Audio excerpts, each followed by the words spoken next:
আচ্ছা আমি পরেরটা কেটে দিই, এতগুলো লাগবে না।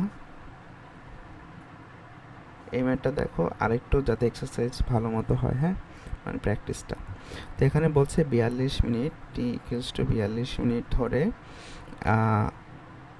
পি ইকুয়ালস টু 200 ওয়াট একটা রোধকের মধ্যে দিয়ে কী মানে তড়িৎ প্রবাহ আই হলে, মানে কত পরিমাণে আই যদি আমার যায় তাহলে আমার ওই, আচ্ছা এই ম্যাথটা বাদ দাও, এই ম্যাথটা আসবে না, মানে ধরো একটু কঠিন হয়ে যায় তোমার জন্য, ঠিক আছে, এই ম্যাথটা বাদ দিলাম। আচ্ছা এবার এই ম্যাথটাতে আসো, হ্যাঁ। এই ম্যাথটাও কিছুটা আগেরটার মতনই ছিল। আচ্ছা আসো একটু ধৈর্য নিয়ে দেখো, এইটাই লাস্ট ম্যাথ মেবি, এটার পর আর ম্যাথ নাই, এটাই লাস্ট ম্যাথ, একটু ধৈর্য দিয়ে দেখো। কোনো তরলে, আচ্ছা যেহেতু এটা করাচ্ছি তরলের আগেরটা করাই, হ্যাঁ।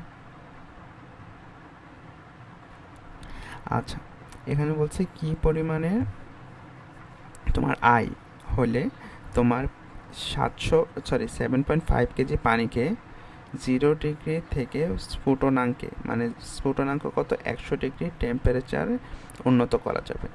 আর পানির আপেক্ষিক তাপ দিয়ে দিচ্ছে, পানির আপেক্ষিক তাপ হচ্ছে এস 4200। এই ম্যাথটা আচ্ছা করানো করানো তো ভালো হয়েছে, প্র্যাকটিস হবে এখন সূত্রগুলো। আচ্ছা পানি হচ্ছে কি 0 থেকে 100-তে গেছে, তার মানে পানি তাপ শোষণ করছে, পানির তাপ শোষণ করলে কিউ পরিমাণ এম এস ডেল থিটা, আমি বলছি না, তো ডেল থিটা কি 100 মাইনাস 0, মানে 100 থেকে 0-তে গেছে, তাহলে ডেল থিটার ভ্যালু 100, পানির আপেক্ষিক তাপ এস দিয়ে দিচ্ছে 4200।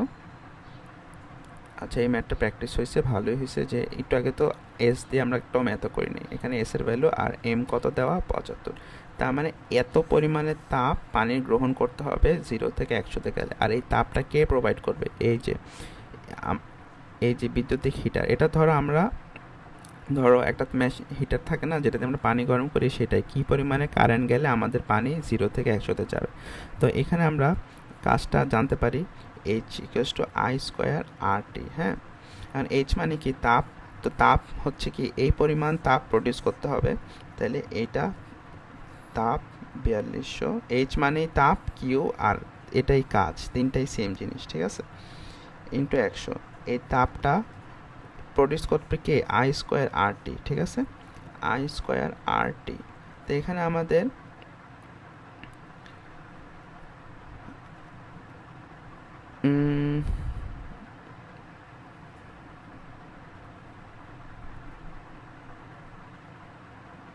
আচ্ছা আমি একটু ভুল দেখছি নাকি, আচ্ছা কোশ্চেনে একটু ভুল দেওয়া আছে, হ্যাঁ, এখানে কোশ্চেনে এটা পি দেওয়া আছে 200 ওয়াট, হ্যাঁ, এটা ভুল, এটা আসলে আর হবে 200 ওহম, ঠিক আছে, তাহলে এখানে এটা আর হবে 200 ওহম, সরি কোশ্চেনে ভুল দেওয়া ছিল, হ্যাঁ। তো এই তো মিলছে। তো এখানে আই স্কোয়ারের মান হচ্ছে না, আর এর ভ্যালু হচ্ছে 200, আর টি হচ্ছে কি বলছে 42 মিনিট। তো এখানে আমরা টিটা সেকেন্ডে বসাবো, ওখানে আমরা ওই যে কিলো ওয়াট হিসাব করছিলাম দেখে ঘন্টায় বসেছিলাম ওই যে কিলো ওয়াট আওয়ার, আর এখানে আমরা সেকেন্ড হিসাব করতেছি দেখে 42 মিনিট, তো আমরা 60 দিয়ে দিলাম সেকেন্ড। তো এখানে টাইমটা গেল আর গেল, এখানে আই স্কোয়ারের ভ্যালু বের করবো। এখানে কি হইলো আমি তোমাকে আবার একটা ব্রিফ দিচ্ছি, ঠিক আছে, সেটা হচ্ছে আমার এই যে এইচ আর ডাব্লিউ যে সূত্রগুলো পাইলাম, I square R T, PT, VIT, এগুলো আসলে কি সামিয়া, এগুলো হচ্ছে আমার এইচ মানে তাপ, ডাব্লিউ মানে কাজ, মানে তাপটা উৎপন্ন করে যত পরিমাণের আই চাচ্ছে, এটা হচ্ছে আই স্কোয়ার আর টি করলে, পিটি করলে বা ভিআইটি করলে এগুলোর যে উত্তরটা আসে সেটা তাপ হয়, যেগুলো তাপ ক্রিয়েট করে। তো এইটা তাপ মানে এত পরিমাণে ক্রিয়েট করতে হবে না যাতে আমার, মানে এটাই পানি 0 থেকে 100-তে যায়, তাহলে এখানে আমরা আই বের করছি, বুঝতে পারছো, এটা একটু নিজের থেকে আবার চিন্তা করো যে এই তিনটা জিনিস মানেই আমার তাপ প্রডিউস হচ্ছে, হ্যাঁ। তো এই পরিমাণ তাপ সমান সমান এত, কারণ পানির জন্য আমার এতটুকু তাপ লাগবে, ইকুয়ালস টু আই স্কোয়ার আর টি, আর এখানে আর এর ভ্যালু 200, কোশ্চেন একটু ভুল ছিল, এটা পি হবে না, এখানে হবে আর ইকুয়ালস টু 200 ওয়াট, ঠিক আছে, 200 ওহম। আচ্ছা এই ম্যাথটা বুঝতে পারলে আমরা আসো এর পরেরটাও দেখি, হ্যাঁ। পরেরটা বলছে দুই প্রান্তের বিভব পার্থক্য ডেল ভি ইকুয়ালস টু 3 দিয়ে দিছে, এর ভিতর দিয়ে 2 অ্যাম্পিয়ার আই দিয়ে দিছে, 1 মিনিট টাইম দিয়ে দিচ্ছে 60 সেকেন্ড। তো আচ্ছা এখানে বলছে, এখানে আমরা কি ইউজ করবো বলতো তাপের জন্য, H equals two VIT use করবো, তাই না? তো সরি, ভি হচ্ছে 3, 2 আর 60, হ্যাঁ? তাইলে এখানে কত 3600 আসে। তার মানে আমাদের 3600 জুল তাপ দরকার, মানে 3600 জুল তাপ দরকার, হ্যাঁ? এখানে আমার আপেক্ষিক তাপ বের করছে। এখানে বলছে আরেকটা সেকেন্ড ফেজে 20 গ্রাম তরল কত 20 গ্রাম, আর তাপমাত্রা 10 ডিগ্রি বৃদ্ধি করতে। তাপমাত্রা ডেল সি হচ্ছে 10, মানে 10 ডিগ্রি বৃদ্ধি মানে পরিবর্তন। তাহলে আমরা কি জানি এই বৃদ্ধি করতে কি লাগে, M S del theta. M হচ্ছে 20 ইন্টু 10⁻³ কেজিতে নিলাম, এস এর ভ্যালুটা আমরা জানি না, এটাই বের করতে বলছে, আর এটা হচ্ছে 10 ইকুয়ালস টু কত 3600। এটা ইকুয়ালস টু এটা কেন দিলাম, এইটা হচ্ছে আমার এই পরিমাণে তাপ উৎপন্ন করতেছে, আর এম এস ডেল থিটা কি এই পরিমাণে তাপ শোষণ বা বর্জন, এটা কে করতেছে, এই যে 10-20 গ্রাম তরল। মানে এই সূত্রটাই দিয়ে আমরা শিখছিলাম যে শোষণ বা বর্জন করতে যে পরিমাণ তাপ হয় সেটার হিসাবটা এটা দিয়ে করে। তার মানে এম এস ডেল থিটা সে কতটা তাপ গ্রহণ করতেছে, এই যে 3600 জুল। তো 3600 ইকুয়ালস টু এটা দিলাম। তো এখানে এস এর ভ্যালু বের করবো, সেটা হচ্ছে কি আপেক্ষিক তাপ। কোয়েশ্চেনে ইংলিশে দেওয়া থাকবে রিলেটিভ হিট, ঠিক আছে? আচ্ছা, তাহলে আমাদের এই চ্যাপ্টারটা এখানেই আপাতত শেষ। ও না, শেষ না, সরি, আমাদের ওই যে রেজিস্ট্যান্স আছে, তুল্যরোধ, হ্যাঁ? আচ্ছা, এটা আমি একটু শর্টে খুব ফাস্টলি আমি তোমাকে দেখাই দিচ্ছি। এটা আমাদের লাস্ট টপিক, এরপর আর কোনো ক্লাস নাই, হ্যাঁ? ধরো এটা হচ্ছে রোধ 3টা দেওয়া, একটু আগে ক্যাপাসিটার দিয়ে দেখছি, এখন রোধ দিয়ে দেখতেছি। এটা হচ্ছে R1, এটা হচ্ছে R2, এটা হচ্ছে R3।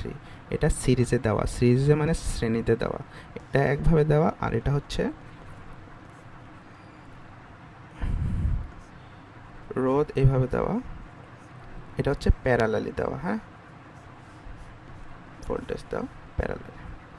এখানে R1, R2, R3। এখানে তোমার যদি বলে টোটাল রোধ কত, তুল্য রোধ কত, বা ইংলিশে বলতে পারে রেজাল্টেন্ট রেজিস্ট্যান্স কত, তখন তুমি হিসাবটা করবে এভাবে, R1 plus R2 plus R3। এখানে সিরিজে থাকলে ডিরেক্ট রেজাল্টেন্টটা এভাবে বের করবা, 3টা যোগ করে দিলে। এখানে ধরো 10 ওহম, 20 ওহম, 30 ওহম দেওয়া, এখানে ডিরেক্ট বের করে দিবা। তার মানে ধরো এখানে কত আসলো 60, তার মানে ফাইনালটা হলো 60। তার মানে তুমি এই সার্কিটের বদলে এখন এটা আঁকতে পারো, ফাইনালটা হচ্ছে আমার 60, আর ধরো বিভব হচ্ছে আমার 10। তো কারেন্ট যদি বের করতে পারলে এখন ভি বাই আর, তাহলে ভি কত 10, আর হচ্ছে 60, এভাবে হিসাব করবা, ঠিক আছে? কোশ্চেনে যদি বলে টোটাল রোধ কত, তাহলে এটা ইউজ করবা, আর যদি বলে আই কত, তখন টোটাল আর ইউজ করে এখানে বসায় তখন আই বের করবা, ঠিক আছে? আচ্ছা, আর যদি একটাই রোধ থাকতো, বলে দেয় যদি 60 ওহম আর ভোল্টেজও 60 বিভব, তখন direct I equals to V by R. কিন্তু এখানে তো আমার একটা বলে না, এখানে 3টা বলছে, এই জন্য আগে আমার 3টা যোগ করতে হবে, ঠিক আছে? আচ্ছা, এখানে ধরো সিরিজে আসছে 3টা যোগ করছিলাম, ক্যাপাসিটারে কিন্তু উল্টাটা ছিল, ক্যাপাসিটারে সিরিজে থাকলে কীভাবে যোগ করছিলাম মনে আছে? এই যে 1/C1, 1/C2, 1/C3 এভাবে যোগ করছিলাম। আচ্ছা, ওটা দেখে নিও, এটাই হচ্ছে ডিফারেন্স। এখানে সিরিজে থাকলে এভাবে যোগ করে, আর ওখানে ক্যাপাসিটেন্সটা তুমি যে নোট করে নিও, ঠিক আছে? আচ্ছা, এখানে প্যারালালে আছে, প্যারালালে থাকলে এটা হিসাবটা হবে 1, এটা 1/R, ফাইনালটা হবে 1/R1 plus 1/R2 plus 1/R3, ঠিক আছে? টাইম কতক্ষণ আছে? টাইম খুব অল্প আছে। আচ্ছা, তো এখানে এগুলোর মান বসাবা, মান বসায় এখানে যে যোগফলটা আসবে সেটা কিন্তু 1/RF এর যোগফল, এটাকে কিন্তু আবার উল্টাইতে হবে, ঠিক আছে? তোমার ধরো RFটাকে ওই পাশে নিয়ে যাবা, 1/বক্স মানে আনসারটা RF এর ভ্যালু যেটা বের হবে সেটা হচ্ছে এটার ভ্যালু, ঠিক আছে? আচ্ছা, আশা করি বুঝতে পারছো। এখানে RF যেটা বের হয়েছে, এই RF তারপরে I equals to V by R দিয়ে বের করে ফেলবা RF, ঠিক আছে? যদি বলে এখানে কত পরিমাণ কারেন্ট যাচ্ছে। আচ্ছা, শেষ।